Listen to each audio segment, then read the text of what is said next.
गुजरात में तो पूरी बेईमानी के साथ चीटिंग हुई है। जो प्रशासन को उन्होंने इस्तेमाल किया, मशीनों को इस्तेमाल किया और वो सारी टेक्निक इस्तेमाल करी है, जो टेक्निक जो भारत के लोकतंत्र के विरुद्ध हैं और उस संविधान के विरुद्ध हैं। उन्होंने ऐसे खबरें आ रही हैं ग्रामीण इलाकों से, वहाँ के जो वो थे पोलिंग स्टेशंस, वहाँ पर 3-3, 4-4 घंटे मशीनें ख़राब कर दी कि मशीनें ख़राब हो गई हैं और उसके बाद 3-3 घंटे शुरू नहीं करी, लोग चले गए जब मतदान से तो वो मत भी अपने पक्ष में डाल दिए। इस तरह के आरोप लग रहे हैं पूरे उससे। और मुझे भी कल फ़ोन आया था गुजरात से, मुझे भी कल भरूच पहुँचना है। भरूच में एक बड़ी मीटिंग हो रही है आदिवासियों की, SC और STs के लीडरशिप की, जो इसके विरुद्ध जो इन्होंने बेईमानी की है उसके खिलाफ ये वहाँ पर एक मूवमेंट खड़ा होना है, ख़ास तौर पे EVM के और प्रशासन को इस्तेमाल करने के, क्योंकि प्रशासन भी लोगों को वोट नहीं डालने दे रहा है। जो लग रहा है कि विरोधियों का वोट है तो पुलिस प्रशासन ये मिल करके उस वोट को रोकने की कोशिश कर रहे हैं। इस तरह की खबरें आ रही हैं। देखिए गुजरात में 27 साल के विकास का परिणाम मिला है।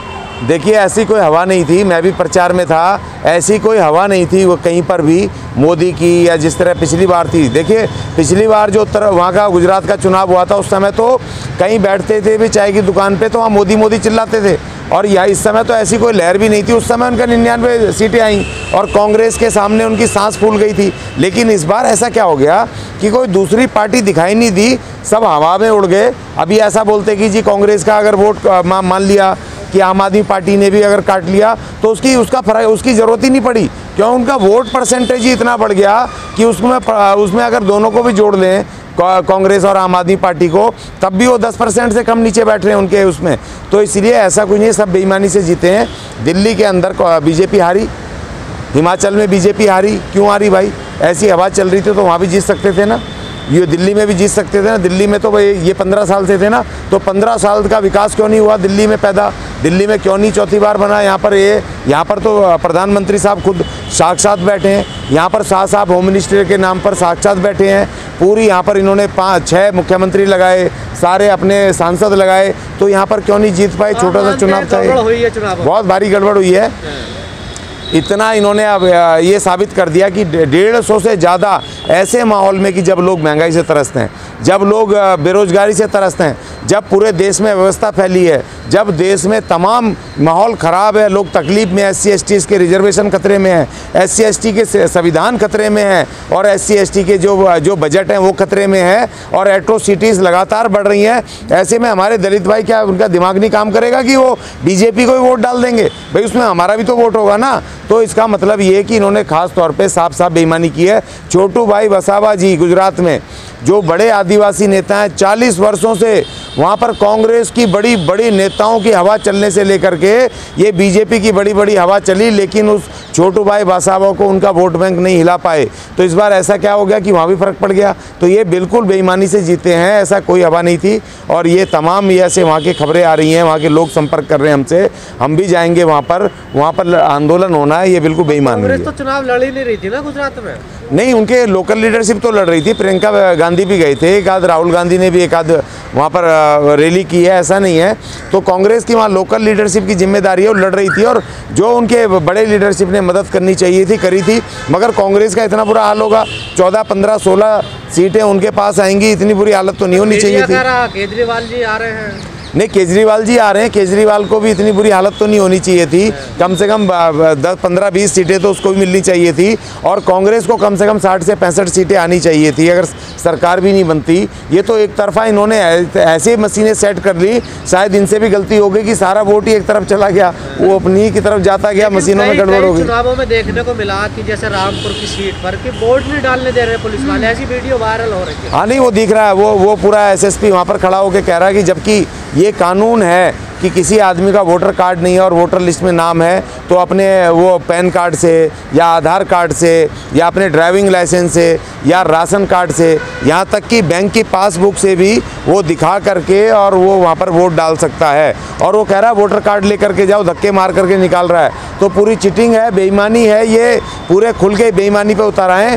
तो इसीलिए मैं बार बार कहता हूँ SC STs के अपना राजनीतिक दखल पैदा करना होगा। SC STs को इन मनुवादी पार्टियों से अलग हट के लड़ना पड़ेगा। देखो इन्होंने बांट लिया, तीनों मनुवादी पार्टियों ने इन्होंने इस तरह सेटिंग करी कि बड़ा भाई, छोटा भाई, मझला भाई, तीनों ने एक एक राज्य ले लिया। छोटे भाई को छोटा एमसीडी दे दिया दिल्ली का, अरविंद केजरीवाल को, मनुवादियों ने अपने छोटे भाई को, और जो बड़ा भाई है उसको, जो कि बुढ़ा हो चुका, उसको छोटा, उससे बड़ा राज्य दे दिया हिमाचल, और मेन राज्य इन्होंने मनुवादियों ने अपने पास रख लिया गुजरात। पहला ऐसा चुनाव बताया जा रहा है कि तीनों जो पार्टीज हैं बड़ी खुश हैं, तीनों अपने अपने स्तर पर जीती हैं। हिमाचल वो जीत गए और गुजरात बीजेपी जीत गई, एमसीडी में केजरीवाल जी आ गए। बिल्कुल, देखो तीनों पार्टियों का, तीनों पार्टियां दो राज्य हारी हैं और एक राज्य जीती हैं। तीनों मनुवादी भाई हैं, तीनों तिलक, तराजू और तलवार। जो खतरा मान्यवर कांसीराम जी ने शुरू किया था 85-15 की लड़ाई, अब वो 15% हमें गुमराह करके और वो हमें बेवकूफ़ बना रहे हैं, हमारे लोगों को, हमारे नेताओं को। और दिल्ली में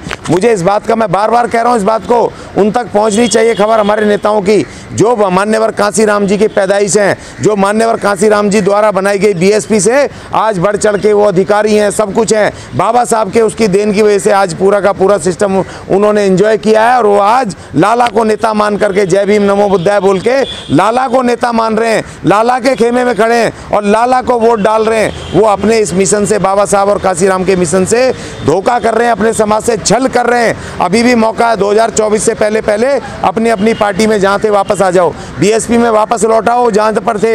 हमारा 14% वोट था दिल्ली में, वो बढ़ सकता था, वो घट के आज इस बार थोड़ा बड़ा 1%, 1.65% हुआ है, जो कि 0.67% रह गया था। मैं बार बार कह रहा हूँ कि जो हमारे पढ़े लिखे लोग हैं वो अपने समाज से और अपने मिशन से धोखा कर रहे हैं। आप वापस आ जाओ भाई, यहाँ बनो नेता, बहन जी नहीं बनेगी पूरे देश में। आप यहाँ दिल्ली की कमान संभालो, आकर के बीएसपी को संभालो, मैं बार बार कह रहा हूँ। भतीजे को आगे बढ़ा दिया, आप पर परिवारवाद की बात करते हो। अरे राष्ट्रीय नेता है, आप दिल्ली संभाल लो ना भाई, दिल्ली के मेयर बन जाओ ना। बहन जी थोड़ी बन रही है, भतीजा थोड़ी बन रहा है, आप कैसी बातें कर रहे हो यार? पूरे देश में थोड़ी आएंगी। चलो सपोज कल को प्रधानमंत्री बनते हैं तो बहन जी प्रधानमंत्री तो बनेगी, या तुम बनोगे? पूरे 36 राज्य हैं, एनसीटीओ को लगा के 7 एनसीटी और 29 राज्यों को लगा करके, तो पूरे राज्यों में अलग अलग हो जाओ, कहाँ चलेगा? कौन सा भाई भतीजा? जब तुम छोड़ के भाग जाओगे तो भाई किसी भतीजे को जो इंटरेस्ट है, वो भी इस देश का नागरिक है, वो भी अनुसूचित जाति है, वो भी दलित है, अगर वो आना चाहता है एक्टिव राजनीति में तो क्या पता गई आपको? ये तो दिखाई दे रहा है, लेकिन आपको बीजेपी के भाई भतीजेबाद नहीं दिख रहे, आपको इन मनुवादियों के भाई भतीजेबाद नहीं। एक ने ले लिया, बड़े भाई ने हिमाचल ले लिया, छोटे को उसने दिल्ली दे दिया एमसीडी, और तीसरे मझले भाई ने वो ले लिया, गुजरात ले लिया।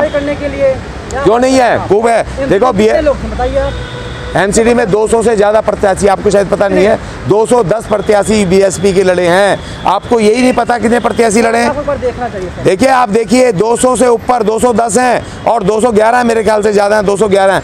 200 प्रत्याशी बीएसपी के लड़े हैं, जबकि वो एक्टिव नहीं है यहाँ की लीडरशिप। अगर एक्टिव होती तो 250 से ज़्यादा होते, और यहाँ पर 2008 में यहीं पर इसी दिल्ली के अंदर 19 यहाँ पर पार्षद बने थे, आपको पता है, और 14% से ज़्यादा वोट हो गया था। अगर यहाँ की लीडरशिप लोकल, हर बात पे आप बहन जी को एलिगेशन लगा देते हो, हर बात पे उनके भतीजे को एलिगेशन लगा देते हो। भाई जब आप भाग जाओगे तो वो तो संभालेंगे भाई। अब दिल्ली संभालो। दिल्ली में क्या कह रहा है आकाश आनंद आपको? दिल्ली में क्या कह रहा है? दिल्ली की लीडरशिप को क्या कह रहा है? किसी अध्यक्ष को आके बोल रहा है तू काम मत कर, किसी दूसरे लीडर को कह रहा है कि आप काम मत करो। ये तो लोकल लीडरशिप को समझना है कि डे टू डे यहाँ 70% वोट हमारा है, और आप हमारे घर में बैठे हैं बीएसपी के नेता दिल्ली के। क्यों बैठे घर में? बीजेपी जिता रही है। कौन कह रहा है? ये गलत आरोप मत लगाओ। कहाँ जिता रही हैं? बताओ कौन से? क्यों नहीं थे? क्यों नहीं थे प्रत्याशी? और रामपुर में एक छोटा उपचुनाव है। देखिए, नहीं उपचुनाव है, बहुत सारी सीटें इसलिए लड़ी जाती क्योंकि 2024 की तैयारी होनी है। एक छोटी सी चूक, अगर यहाँ पर बीएसपी का कैंडिडेट हार जाता उपचुनाव में, 1 साल के लिए उपचुनाव है, अगर इसमें हार जाता तो उसका गलत मैसेज जाता। 2024 की तैयारी बड़ी लड़ाई है। नहीं, देखिए सवाल ये नहीं है एक सीट के लिए हम अपनी उस लड़ाई को नहीं खत्म करेंगे, कम नहीं करेंगे। बीएसपी की लीडरशिप जो सोच समझ के काम कर रही है, 2024 की बड़ी लड़ाई है, 80 सीटों की लड़ाई है उत्तर प्रदेश में, और 80 सीट पे लड़ाई लड़नी पड़ेगी। काम कहाँ कर रही है बीएसपी की लीडरशिप? नहीं कर रही है। देखो उनका परंपरागत तरीके से वही होता है, और वो अपना कैडर शुरू कर दिया उन्होंने। अपनी जो सक्रिय लीडरशिप है उसके उन्होंने मीटिंग करनी शुरू कर दी है उत्तर प्रदेश में। बहन जी हिमाचल भी गई, बहन जी गुजरात भी गई। इसका मतलब है कि बहन जी एक्टिव हो रही है, और बहन जी एक्टिव थी, लेकिन क्या है कि हर स्टेट में वो अकेले नहीं जाएगी, सबके पास नहीं जाएगी। अब लीडर क्या होता है, ये कब बुलाते हैं राहुल गांधी को? जब पूरा चुनाव का हो जाता है। मोदी कब जाता है? मोदी रोज जाता है क्या? मोदी जब जाता है कि जब वहाँ पर चुनाव की बिसात बीत चुकी होती है, तमाम कार्यकर्ता तैयारी कर चुके होते हैं। तो वैसे ही बहन जी भी आएगी। बहन जी, अगर आप सोचो कि रोज़ तुम्हारे घर दिल्ली आके बैठ जाए, रोज़ ऑफिस में, यहाँ लोकल ऑफिस में बैठ करके उनको अध्यक्षों को क्या काम करो, जब भी करोगे भाई, वैसे नहीं करोगे। वो पूरे देश में घूमेगी, वो महाराष्ट्र भी जाएगी, वो हिमाचल भी जाएगी, वो राजस्थान भी जाएगी, मतलब क्या मूर्खता वाली बात है। वो साउथ इंडिया में भी जाएगी। मोदी जी भी तो जाते हैं ना जगह जगह पे। वो तब जाते हैं जब उनकी लीडरशिप बुलाती है। तुम्हारी लीडरशिप बुलाती है? वो तो ऑफिसों में बैठे। मैं आपसे अपील करूंगा, आप जाओ उनके ऑफिसों में, दिल्ली के ऑफिस में जाओ। भाई तुम क्या कर रहे हो? बहन जी को तुमने बुलाया क्या? जब तुम 4 आदमी नहीं जमा कर रहे, जब तुम कोई इवेंट नहीं कर रहे, तो बहन जी आकाश आनंद कैसे आएंगे भाई? और यहीं पर जब कांसी राम जी का जब यहाँ अभी जन्मदिन गया है, तो उस समय आए थे ना आकाश आनंद, दिल्ली में पदयात्रा की कि नहीं की? अरे बुलाओ ना उनको, लीडरशिप कह रही है बुलाओ, तुम बुला ही नहीं रहे, तो आके सड़क पे बैठ जाएं, अकेले आके खड़े हो जाएं। कैसी बात है? अच्छा, अजीब बात है। आपने कहा कि अब बहन जी एक्टिव हो रही हैं, यानी आप मानते हैं कि पहले एक्टिव नहीं थी, पहले एक्टिव होना चाहिए? नहीं, चुनाव के लिए एक्टिव हो रही हैं अभी से। गया है तब एक्टिव हो रही हैं। नहीं, पहले भी एक्टिव थी, लेकिन अब दोबारा से चुनाव के लिए 2024 की तैयारी के लिए अभी से 16 महीने हैं, वो फिर से दोबारा से एक्टिव 2024 के चुनाव की तैयारी के लिए चुनौती पेश करने के लिए अपने पूरी पार्टी सिस्टम को यूपी में बिल्कुल एक्टिव कर रही हैं। और वो उनका हिमाचल में रैली करने का मतलब यही था, उनका गुजरात में रैली करने का चुनाव में यही मतलब था, मैसेज देना कि हमारे और आकाश आनंद जो यहाँ पर आए थे, उन्होंने अभी 1 महीने पहले जो माननीय कांसी राम जी का जो इवेंट हुआ था, उसमें उन्होंने पदयात्रा की, पूरी नौजवानों के साथ लेके उत्साह पैदा करने की कोशिश की। मगर जब दिल्ली की जो लीडरशिप निकम्मी नाकारी है, जो कि अपने बल पे कुछ नहीं कर रहा है, इनको राष्ट्रीय नेता हैं इनके यहाँ पर ऑफिसों में, इनके साथ बैठ के उंगली पकड़ के तब इनको ले जाएं, तब ये काम करेंगे। 2024 में प्रधानमंत्री कौन बनेगा?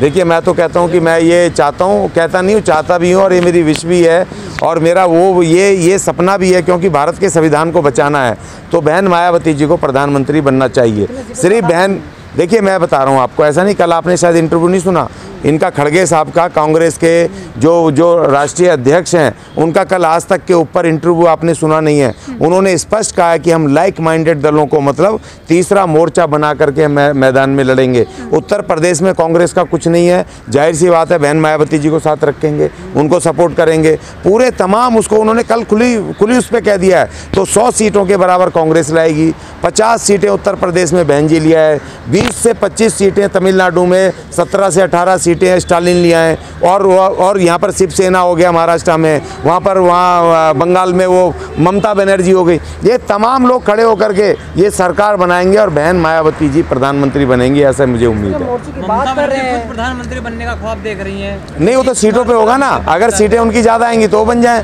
बहन जी के पास 80 सीटें हैं, और हम सब मिलकर के अगर 50 जिताते थे तो बहन जी की दावेदारी पहली होगी, और बहन जी जब प्रधानमंत्री बनेंगी तो हमारे संविधान को बचाएंगी। देखो, मुझे संविधान बचाना है, और मुझे सिर्फ एक ही दिखा रही है, नहीं ब्राह्मण हो, लेकिन वो वैचारिक रूप से आपके साथ आएगी, वो उनके साथ नहीं जाएगी।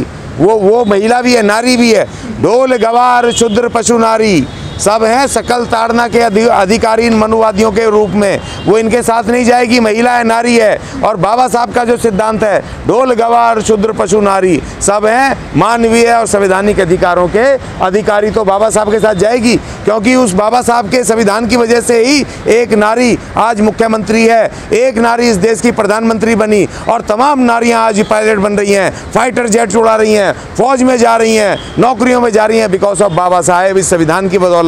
तो उसको संविधान बचाना है। वो पैदा ब्राह्मण परिवार में हुई, लेकिन वो जनेऊधारी नहीं है, वो नारी है, और मनुवादियों में ताड़न का अधिकारी है, और संविधान के उसमें राज करने के अधिकारी हैं, तो फैसला उनको करना है।